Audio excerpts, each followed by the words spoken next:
Good Morning, Who is Snoring? Written by Amanda Mincherton, illustrated by Rita, Parkinson.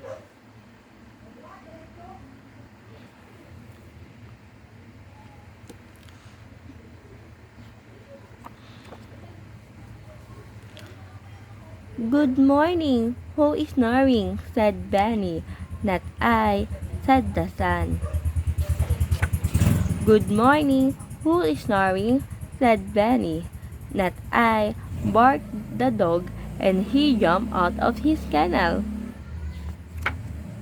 Good morning, who's snoring? Said Benny. Not I, bayed the sheep, and she got to her feet. Good morning, who is snoring? Said Benny. Not I, grunted the pig, and he began to eat. Good morning, who is snoring? Said Benny. Not us, said the hen. Benny fed the hen. He put the egg in his pocket. Benny went into the house. Good morning, who is snoring? Said Benny. Not I, said Mom. And she put the egg into the pot to cook.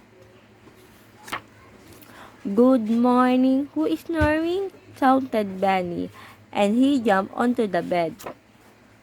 I am, said Dad. It's Saturday.